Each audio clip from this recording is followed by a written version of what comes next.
Welcome एग्रोकिड, स्वागत है आपका स्वीट कॉम्पिटिटिव पार्ट में। दोस्तों, अगर आप चैनल पर नए हैं और अगर आपने पुराने एपिसोड्स नहीं देखे हैं तो पहले उनको जाकर देखिए, क्योंकि ये स्टोरी इतनी अच्छी है कि आप उनको देखे बगैर नहीं समझ पाओगे। तो पिछले एपिसोड में हमने देखा कि अक्लू मिंगटैन को कैसे इंसल्ट कर रहा था, लेकिन सुनहाओ के आते ही वो कैसे कांपने लगा था। सुनहाओ उसको डांटता है कि मैंने तुमको वार्न किया था कि इस लड़के को परेशान मत करो, फिर भी तुम्हारी इतनी हिम्मत कि उसकी ड्यूटी के टाइम में उसको तंग कर रहे हो। और अब अक्लू डर के मारे चुप रहता है। जाओ चुपचाप मिंगटैन से माफी मांगो और यहाँ से भाग जाओ। लेकिन मिंगटैन कहता है कि माफी मांगने की कोई जरूरत नहीं है, ये मुझे अकेला छोड़ दे और कभी मेरे रास्ते में ना आए, यही मेरे लिए काफी है।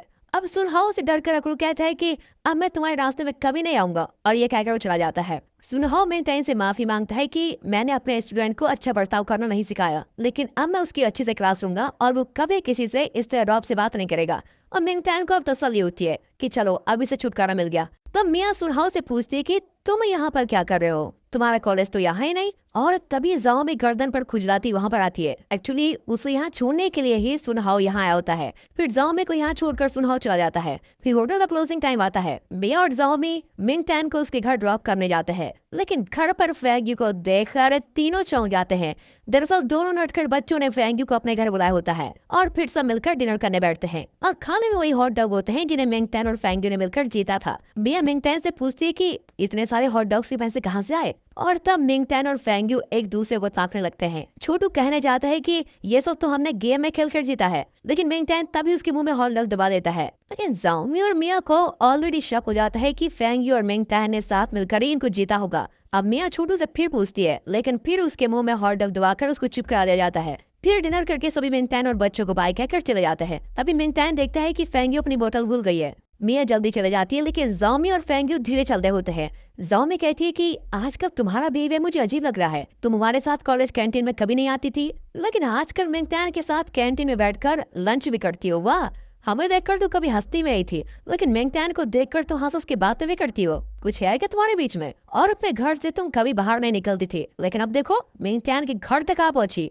और हॉट डॉग्स खाने थे तो अपने घर पे मंगवा लेती ना, इतने दूर आने की क्या जरूरत थी? क्या तुम उससे प्यार करती हो? अरे बताओ ना, अपने क्लोज फ्रेंड को भी नहीं बताओगे? इसमें फेंग्यू कहती है कि अरे वो मेरा जूनियर है, मैं उससे प्यार वगैरह नहीं करती। अच्छा, जूनियर है? कॉलेज में भले ही वो तुम्हारा जूनियर है, लेकिन हाई स्कूल के बाद वो 3 साल घर पे बैठा रहा, मतलब ये कि तुम उससे 1 साल छोटी हो। तो फेंग्यू कहती है छोटी हो तो क्या हुआ, वो मेरे बराबर का तो है नहीं। अगर हम दोनों के बीच बॉक्सिंग मैच हुआ रहा तो मेरे सामने 30 मिनट भी नहीं टिक पाएगा। एक बात समझ लो, मुझे वो बिल्कुल भी पसंद नहीं है और ना ही कभी पसंद आएगा। और ये कहकर फेंग्यू चली जाती है। अब ये सोचती है कि हाँ, शायद मैं ही कंफ्यूज हो गई थी, और ऐसा सोचकर घर चली जाती है। तभी पीछे से स्लो मोशन में दिखाते हैं कि मिंगटैन फेंग्यू की बोतल देने आया था और उनकी सारी बातें उसने सुन ली है। अब वो बेचारा बहुत दुखी होता है कि फेंग्यू उसके लिए ऐसा कह रही थी। अगर आप किसी से बहुत प्यार करते हैं और वो आपके पीछे पीछे इस तरह की बातें करे तो आपको कितना हर्ट होगा, है ना? मिंगटैन भी बहुत ही हर्ट हो जाता है। घर में बच्चे मिंगटैन से पूछते हैं कि फेंग्यू को बोतल क्यों नहीं दिया, तो मिंगटैन बहुत ही मायूस होकर कहता है कि अब वो हमसे बहुत दूर जा चुकी है और इसीलिए मैं उसको नहीं दे पाया। फिर उसको ख्याल आता है कि जब फेंग्यू पहली बार घर आई थी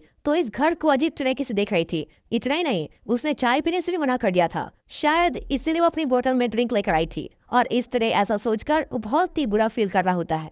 अब अगले दिन कॉलेज में फेंग्यू सबसे पहले लाइब्रेरी जाती है। बाकी स्टूडेंट्स कहते हैं कि हमारे क्वीन बॉक्सिंग फर्स्ट तो है ही, साथ ही पढ़ाई में भी नंबर 1 है, अभी तो लाइब्रेरी में जाकर बुक्स पढ़ती है। लेकिन दोस्तों, अंदर बात कुछ और ही होती है।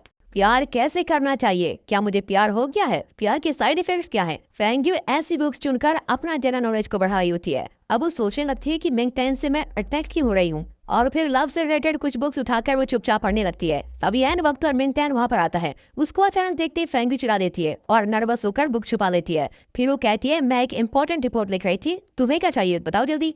मिंगटैन कहता है कि तुमने जो साइकिल मुझे दी है मैं उसके बारे में बात करने आया हूँ। अब इस पर फेंग्यू झट से कह देती है चाहे कुछ भी हो जाए मैं साइकिल वापस नहीं लूंगी और उसके बारे में बात मत करना। वो ये सब बड़ी टेंशन में कर रही होती है। तो मिंगटैन कहता है कि साइकिल वापस मत लो, लेकिन वो बहुत ही महंगी है, इसलिए उसके बदले में मैं तुम्हारा कोई भी काम करना चाहता हूँ। लेकिन वो कहती है कि मुझे तुम्हारी सर्विस की कोई जरूरत नहीं है। तो वो कहता है कि हाँ, मैं जानता हूँ कि तुम्हारे पास सब कुछ है, लेकिन फिर भी अगर तुम्हें किसी काम की जरूरत पड़े तो मुझको बता देना, मैं हर काम को करने को तैयार हूँ। अब ये कहकर मिंगटैन जाने लगता है और फेंग्यू उसको देखती रह जाती है। तभी अचानक मिंगटैन मुड़ता है, लेकिन फेंग्यू अपना मुंह मोड़ लेती है। दरअसल दोस्तों, फेंग्यू मिंगटैन से बहुत ही प्यार करती है, लेकिन वो नहीं चाहती कि मिंगटैन ये सब जाने, और इस तरह की कंफ्यूजन में ही वो कभी कभी मिंगटैन से बहुत ही हार्श बिहेव करती है। लेकिन बाद में सोचती है कि मैंने ये सब क्या कह दिया, क्या प्यार में ये सब नॉर्मल है? दोस्तों मुझे तो नहीं पता, आपको पता है तो कमेंट्स में बता दीजिए। अब फेंग यू फिर अंदर जाकर बुक्स पढ़ने लगती है और तब उसे मिंग टैन की याद आती रहती है। नूडल शॉप पे मिंग टैन ने धीरे से फेंग यू के बाल हटाए थे और फिर हॉट डॉग गेम खेलने के बाद मिंग टैन ने उसके चेहरे से आटा साफ किया था और ये सारी बातें उसको याद आती हैं और वो मुस्कुराने भी लगती है। अब मिंग टैन के घर पर एक पार्सल आता है जिसमें एक क्यूट सा केक होता है। छोटू उसको खोलकर खाने वाला होता है कि छोटी मना कर देती है और मिंग टैन को कॉल करती है। मिंग टैन अपने पार्ट टाइम जॉब में होता है। इतने में मिया कॉल करके कहती है कि मैं तुम्हारे घर जा रही हूँ, वहाँ छोटू और छोटी के लिए मैं सुबह खाना बनाने वाले हूँ, तुम ही लौट कर खा लेना। अब मिंग टैन उसको मना करने की कोशिश करता है लेकिन वो उसको बोलने ही नहीं देती। तभी छोटी भी उसे कॉल कर रही होती है। मिंग टैन मिया की कॉल काट कर छोटी को कॉल करता है लेकिन उसका कॉल फिर नहीं लगता। अब इतना मिंग टैन का कस्टमर आता है और वो कॉल कट करके अपने काम में लग जाता है लेकिन तब तक छोटू केक काटने लगता है। अब कुछ ही देर में मिया खाना बनाने के लिए सारा सामान लेकर मिंग टैन के घर पर पहुंच जाती है। छोटी घबरा कर बाहर आती है और उसको जल्दी अंदर बुलाती है। वहाँ छोटू को केक काटने से फूड पॉइजनिंग हो गई होती है। अब उसको उठाकर मिया तुरंत हॉस्पिटल लेके जाती है। अब मिंग टैन भी हॉस्पिटल पहुंचता है और डॉक्टर बताते हैं कि केक खराब हो गया था, इसीलिए छोटू को फूड पॉइजनिंग हो गई है। लेकिन डरने की बात नहीं है, बस एक दिन हॉस्पिटल में रेस्ट करना होगा। अब मिया मिंग टैन को पार्सल दिखाती है जिसमें मिंग टैन का एड्रेस होता है लेकिन सेंडर का एड्रेस या नाम कुछ भी नहीं होता। तो मिया कहती है कि किसी ने ये जानबूझकर किया है लेकिन मिंग टैन कहता है कि मैं उस स्कूल ऑफिस में किसी को जानता हूँ और फिर उसको कॉल करता है। अब यहाँ फेंग यू कॉलेज के बाद अपने भाई फेंग जोयू से मिलने जाती है। उस बिल्डिंग में उसे एक औरत क्रॉस करती है जिसकी आवाज फेंग यू को पहचानी सी लगती है। अब फेंग यू उसको रोक कर कहती है, आंटी आप कैसी है, क्या मुझे भूल गई? वो औरत कहती है, मैं तो तुमको जानती भी नहीं। और तब फेंग यू कहती है कि अरे मैं अंदाजी के साथ कई बार आपके घर भी आई हूँ। लेकिन वो औरत पहचाने से इनकार कर देती है और जल्दी जल्दी बाहर चली जाती है। तब फेंग जोई आ जाता है और फेंग यू उसे उस औरत के बारे में बताती है। फिर वो फेंग जोई को बयूनो के होटल में लेके जाती है और बताती है कि यहाँ का फूड बहुत ही टेस्टी है, तुम्हें पसंद आएगा। तब बयूनो आकर दोनों का स्वागत करता है और फेंग जोई से भी इंट्रोड्यूस हो जाता है। फिर वो इन दोनों के लिए होटल का सबसे अच्छा डिश लेने जाता है। फिर फेंग यू बताती है कि वो औरत सच में अंकल जी की वाइफ ही है, उन्होंने बहुत अच्छे कपड़े पहन रखे थे, मतलब वो जरूर अच्छी लाइफ जी रही हैं। लेकिन मैंने तो सुना था कि अंकल जी के गुजर जाने के बाद आंटी सिटी छोड़कर चली गई थी और लगता है वो यही रहती हैं। अब बयूनो उनका डिश लेकर आता है और वो बहुत ही एक्साइटेड होता है। कहता है मैं खुद आपको सर्व करूंगा, मैं आपके लिए कुछ भी करने को तैयार हूँ। अब इस तरह वो मस्का लगा रहा होता है। तब फेंग जोई कहता है कि मेरी तुमसे सिर्फ एक रिक्वेस्ट है, तुम प्लीज जरा चुप हो जाओ और यहाँ से दूर चले जाओ, हम खुद ही खा लेंगे। अब बयूनो चुप होकर चला जाता है। यहाँ हॉस्पिटल में मिंग टैन कुरियर ऑफिस वाले उसके फ्रेंड को कॉल करके पूछता है तो वो बताता है कि वो पार्सल अकलू नहीं भेजा था। और ये सुनकर मिंग टैन को इतना गुस्सा आता है कि मिया भी डर जाती है और मिंग टैन वहां से भाग जाता है और मिया जानती है कि वह जरूर सुनहाओ के कॉलेज जाकर अकड़ को पीटने वाला है, इसलिए वो मदद के लिए जाओमी को बुलाती है और जाओमी तुरंत फेंगी को कॉल करके बताती है कि मिंग टैन किसी पाउडर में फंसने वाला है, तुम जल्दी आओ। अब अगले सीन में मिंग टैन सुनहाओ के कॉलेज में पहुंच जाता है और हर तरफ अकड़ को ढूंढता रहता है कि कहाँ मिलेगा कहाँ मिलेगा। और फिर आखिरकार वो अकड़ू को ढूंढ लेता है और कहता है कि आज मैं तुम्हें जिंदा नहीं छोड़ूंगा। और ये कहकर वो अकड़ू को मारने जाता है लेकिन सब उसको रोक लेते हैं, लेकिन वो अपना गुस्सा कंट्रोल ही नहीं कर पाता। और तब जियाओ फेंग वहां पर आती है और उसे बताती है कि ये जेंगजी कॉलेज का है और टूर्नामेंट में फेंग यू ने इसे ही अपना अपोनेंट चुना है। अब जियाओ फेंग कहती है कि जेंगजी कॉलेज की होकर यहाँ आने की हिम्मत कैसी हुई तुम्हारी? मिंग टैन कहते हैं कि ये मेरी और अकड़ू की प्रॉब्लम है, तुम पीछे मत बढ़ो। अब अकड़ू जियाओ फेंग को उकसाने लगता है और वो कहती है कि हमारे कॉलेज में आकर तुम हमारे स्टूडेंट को मारोगे, अगर हिम्मत है तो मेरे साथ लड़ो। और ये कहकर मिंग टैन वो चैलेंज करती है और उस पर ग्लव्स फेंकती है और फिर दोनों ही बॉक्सिंग रिंग के अंदर होते हैं और मिंग टैन पर पंच किस की बरसात कर रही होती है। तब सुनहाओ आता है और जियाओ फेंग को डांटता है। फिर वो बाकी स्टूडेंट्स को भी डांटता है कि इन दोनों को रोकने के बजाय तुम तमाशा देख रहे हो।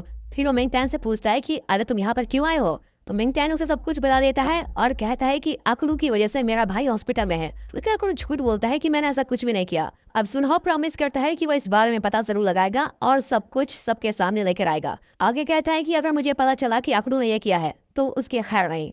तभी एक लड़का आकर कहता है कि जेंगजी कॉलेज की स्टूडेंट्स आई है। अब सब टेंशन में बाहर आ जाते हैं और बैकग्राउंड म्यूजिक भी टेंस होने लगता है। अभी लोग सोचे होते हैं कि बहुत सारे स्टूडेंट्स आए होंगे, लेकिन दोस्तों वहां पर सिर्फ फेंग यू और जियाओमी खड़ी होती है, लेकिन ये दोनों 10 के बराबर हैं। फेंग यू कहती है कि चुपचाप मिंग टैन को हमारे साथ भेज दो। अब सुनहाओ कहता है कि मिंग टैन यही है, उसने बताया कि अकलू ने कोई गलती की है, उसका पता लगाकर मैं खुद उसको वापस भेजने वाला था। और तब मिंग टैन बाहर आता है और उसको चोट लगी होती है। अब ये देखकर दोनों को बहुत ही गुस्सा आता है और लड़ने के लिए बिल्कुल तैयार हो जाती हैं। तब मिया भी आ जाती है और कहती है कि मिंग टैन पर हाथ उठाने के लिए तुम सब थोड़ी देर में पछताने वाले हो। लेकिन सुनहाओ उनको रोक कर कहता है कि हमारे दोनों कॉलेजेस में कभी झगड़ा नहीं हुआ और ना ही मैं होने दूंगा। ये जरूर कोई मिसअंडरस्टैंडिंग की बात है और मैं इसको जरूर क्लियर कर दूंगा। अब फेंगयू गुस्से में कहती है कि ये सब तो तुम्हें मिंग टैन पर हाथ रखने से पहले सोच लेना चाहिए था। तुम लोगों ने उसको मारा है और अब तुम लोग बहुत पछताओगे। और फिर आने वक्त पर वहाँ रेफरी आती है। लगता है जहाँ लड़ाई होती है वहाँ ये रेफरी ऑटोमेटिकली टपक पड़ती है। वो कहती है कि ज़ैंगजी कॉलेज के स्टूडेंट्स को उनके प्रिंसिपल ने वापस बुलाया है। अब अगले सीन में ये चारों प्रिंसिपल रूम में खड़े होते हैं और प्रिंसिपल इनकी आरती उतारते रहते हैं। वो खूब डांटते हैं कि क्या तुम कॉलेज के रूल्स भूल गए कि कॉलेज के बाहर कोई लड़ाई नहीं होनी चाहिए। अब इस पर मिंग टैन सारा ब्लेम अपने सर पर ले लेता है और पनिशमेंट के लिए बिल्कुल तैयार हो जाता है। लेकिन तीनों लड़कियां कहती हैं कि नहीं सर, उस कॉलेज के स्टूडेंट्स मिंग टैन को मारने आए थे और इसने सिर्फ अपना सेल्फ डिफेंस किया था।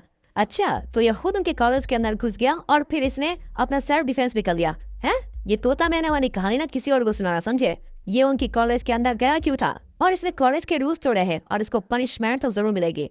अब फेंगयू गुस्से में कहते हैं कि सर आप ज़ैंगजी कॉलेज के रूल्स बता रहे हैं, लेकिन हमने मार्शल आर्ट्स इसलिए सीखा था ताकि हम अपनी फैमिली और दूसरों की सुरक्षा कर सकें। मिंग टैन का भाई मुसीबत में था, इसलिए मिंग टैन उसके लिए लड़ने को तैयार हो गया। अगर मेरे भाई के साथ किसी ने ऐसा किया होता तो मैं तो उसकी चटनी बना दी थी। इसलिए सर अगर आपने मिंग टैन को पनिश किया या उसको कॉलेज से निकाला तो मैं भी ज़ैंगजी कॉलेज छोड़कर चली आऊंगी। तब ज़ो में कहती है कि हाँ सर, मेरा कोई भी नहीं है लेकिन मैं भी कॉलेज छोड़ दूंगी। और मिया कहते हैं कि इन दोनों के बिना तो मैं भी कॉलेज नहीं आऊंगी। और इस तरह तीनों मिंग टैन को खूब सपोर्ट करती है। तब मिस्टर वैंग कहते हैं कि अगर तुम तीनों चले गई तो कॉलेज ही बंद हो जाएगा, इसीलिए कोई कहीं नहीं जाएगा। दरअसल बात यह है कि फेंगयू एमएमए चैंपियन है और ज़ोमी बॉक्सिंग चैंपियन है और मिया टेक्वांडो चैंपियन। ये तीनों इस कॉलेज की जान और शान है, इसलिए मिस्टर वैंग इनको कहीं जाने नहीं देते। और दोस्तों इसी के साथ ये सुंदर एपिसोड यहाँ पर खत्म होता है। आप सोच रहे होंगे कि सीरीज के नाम में कॉम्बैट है, लेकिन अभी तक इसमें दमदार फाइट नहीं आई है। लेकिन दोस्तों आगे के एपिसोड्स में भरपूर फाइट होगी, इसलिए हम गारंटी देते हैं, आप टेंशन मत लीजिए और सीरीज को फॉलो कीजिए और हमारे साथ बने रहिए। और ये सीरीज आपको पसंद आ रही है तो वीडियो को एक लाइक, चैनल को सब्सक्राइब भी कर दें। कमेंट्स में ये जरूर बताइएगा कि आपको ये सीरीज उतनी पसंद क्यों आ रही है। बाकी दोस्तों मिलते हैं अगली वीडियो में, तब तक गुड बाय, अपना ख्याल रखिए and finally thanks for watching.